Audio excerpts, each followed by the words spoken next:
बेंगलुरु के मैदान में कैंगरूज ने शाहीनों के छक्के छुड़ा दिए।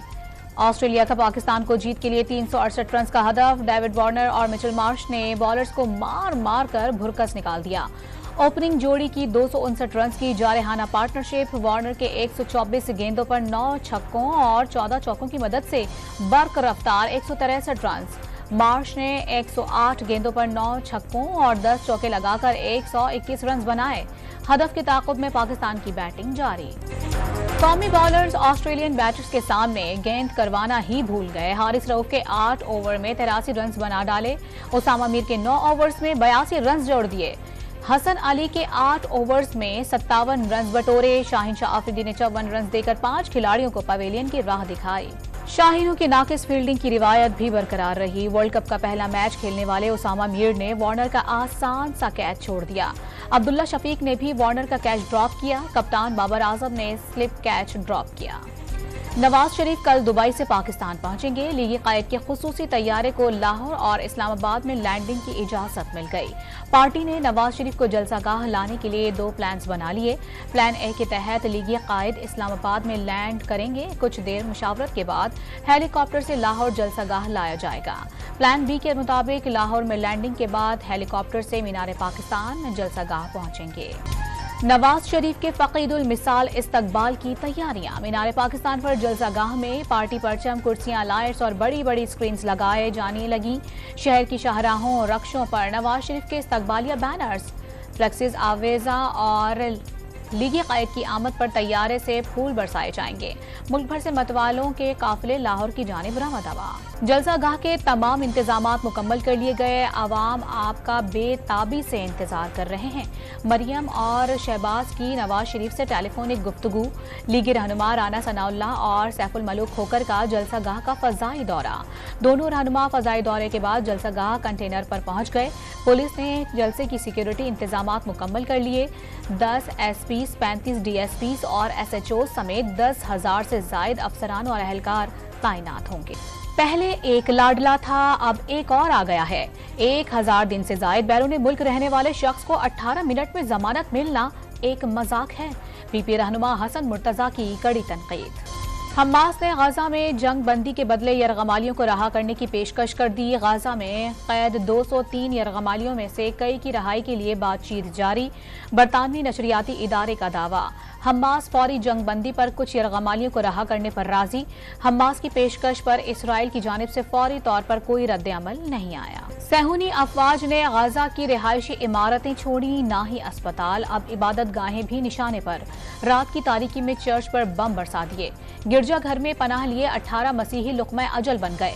गाजा में इसराइली बमबारी से शहदा की तादाद 4137 तक पहुंच गई। 13,000 से जायद अफराद जख्मी। मकबूजा बैतुल मक़दस के यूनानी आर्थोडॉक्स के पेट्रियार्काटिक के 12वीं सदी के सदर के गिरजाघर को निशाना बनाने को जंगी जुर्म करार दे दिया गया। हमले की सख्त अल्फाज में मज़म्मत। इसराइल ने अफवाज को गाजा में जमीनी कार्रवाई के लिए ग्रीन सिग्नल दे दिया। तोपखाने और जदीद असलहे से लेस हजारों फौजी पेश कदमी के लिए अलर्ट। बख्तरबंद गाड़ियां लेकर अमरीकी कार्गो तैयारा तिल अबीब पहुंच गया। अमरीकी महकमा दिफा का मशरिक़ वस्ता में यमन के साहिल के करीब मुतादिद मिसाइल तबाह करने का दावा।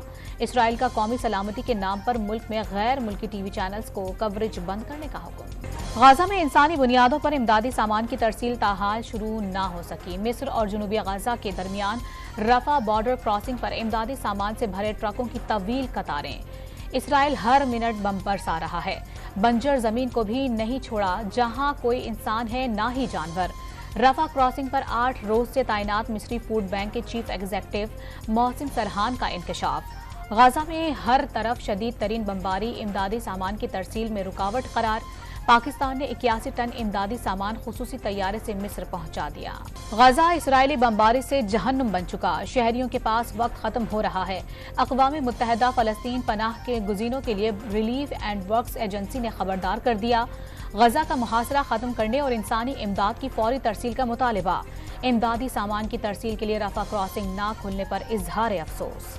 बरतानवी वजीर आजम की सऊदी वली अहद और कतर के अमीर से मुलाकातें। मोहम्मद बिन सलमान ने गजा में शहरियों पर हमलों को घिनौना जुर्म करार दे दिया।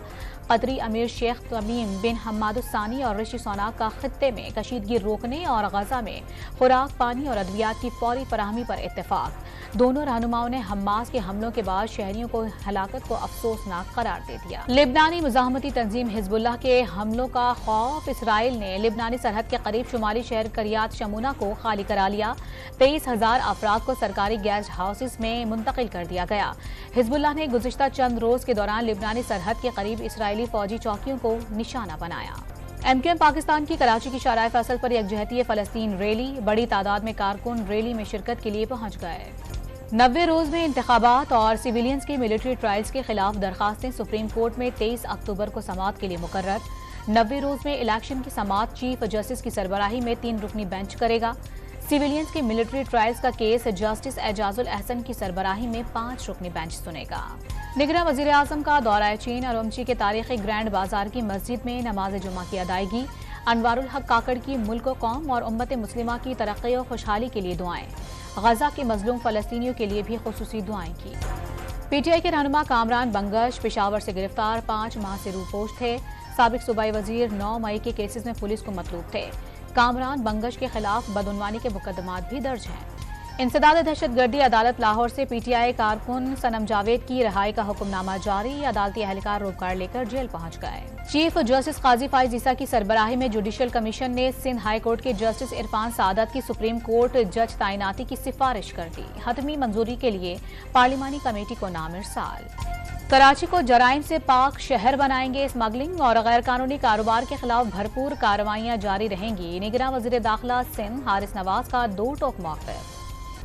غیر ملکی تارکین وطن کی اسکیننگ میں تیزی، انتظامیہ اور پولیس کی غیر ملکیوں کے کوائف کی چیکنگ۔ گزشتہ چند روز میں 51,756 افغان پناہ گزین واپس وطن لوٹ گئے۔ حکومت نے تارکین وطن کو 31 اکتوبر تک پاکستان چھوڑنے کی ڈیڈ لائن دے رکھی ہے۔ سکھ رہنما کے قتل پر کینیڈا اور بھارت کے درمیان سفارتی کشیدگی شدت اختیار کر گئی۔ کینیڈا کا نئی دہلی میں اپنے 62 میں سے 41 سفارتکار واپس بلانے کا اعلان۔ آسٹریلوی انٹیلیجنس چیف نے بھارت پر کینیڈین الزامات کو درست قرار دے دیا۔ ہردیپ سنگھ کے قتل میں را کے ملوث ہونے کی تصدیق۔ ڈالر اور پیٹرول کی قیمتوں میں کمی کے اثرات سامنے آنے لگے۔ ہفتہ وار مہنگائی 1.7% کم ہو کر 34.45% پر آ گئی۔ ایک ہفتے کے دوران پیاز، مرغی کا گوشت، آٹا، گھی، دودھ سمیت 24 اشیاء سستی ہوئیں۔ ادارہ شماریات کی رپورٹ جاری۔ گوادر آف روڈ ریلی کا آغاز 22 اکتوبر تک جاری رہے گا۔ 11 غیر ملکی اور 10 خواتین سمیت 200 ریسرز کی شرکت۔ گوادر میں پہلی مرتبہ بائیک ریلی بھی متعارف کرا دی گئی۔ اور لاہور کے الحمرا ہال میں کیلیگرافی نمائش، قرآنی آیات اور اس خوبصورت انداز میں کینوس کی زینت بنایا کہ دیکھنے والے حیران رہ گئے۔ طلباء کے فن پارے دیکھنے کے لیے شہریوں کی بڑی تعداد امڑ آئی۔